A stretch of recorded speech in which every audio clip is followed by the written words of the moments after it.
ನಿರೀಕ್ಷಿತ ದಿಲ್ಲಿ ವಿಧಾನಸಭಾ ಚುನಾವಣೆ ಫಲಿತಾಂಶ ಏನಾಗಲಿದೆ ಎಂಬುದಕ್ಕೆ ಕ್ಷಣಗಣನೆ ಶುರುವಾಗಿದೆ. ಆಡಳಿತಾರೂಢ ಆಮ್ ಆದ್ಮಿ ಪಕ್ಷ ಸತತ 3ನೇ ಬಾರಿಗೆ ಅಧಿಕಾರ ಹಿಡಿಯುವ ಕನಸು ಕಾಣುತ್ತಿದ್ದು ಹ್ಯಾಟ್ರಿಕ್ ಜಯದ ನಿರೀಕ್ಷೆಯಲ್ಲಿದೆ. ಸುದೀರ್ಘ ಕಾಲದಿಂದ ಅಧಿಕಾರದಿಂದ ದೂರ ಉಳಿದಿರುವ ಬಿಜೆಪಿ ಅಧಿಕಾರಕ್ಕೇರಲು ಹವಣಿಸುತ್ತಿದೆ. ಇದರ ನಡುವೆ ಇದೀಗ ಬಿಜೆಪಿ ಬಹುಮತದತ್ತ ಹೆಜ್ಜೆ ಹಾಕುತ್ತಿದೆ ಎನ್ನುವ ಬಿಗ್ ಅಪ್ಡೇಟ್ ಸಿಗುತ್ತಿದೆ.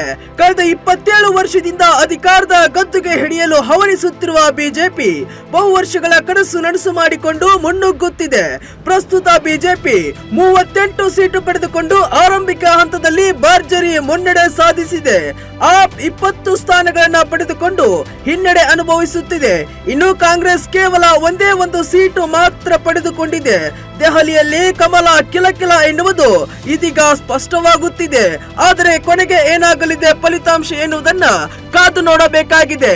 ದಿಲ್ಲಿ ವಿಧಾನಸಭೆಯ ಗದ್ದುಗೆ ಏರಲು ಕೇವಲ 36 ಸ್ಥಾನಗಳು ಬಹುಮತಕ್ಕೆ ಬೇಕಾಗಿರುವುದು.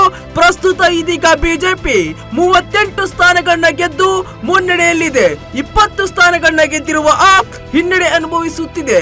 ಕೊನೆಗೆ ದೆಹಲಿಯ ಗದ್ದುಗೆ ಏನಾಗಲಿದೆ ಎಂಬುದಕ್ಕೆ ಕಾದು ನೋಡೋಣ.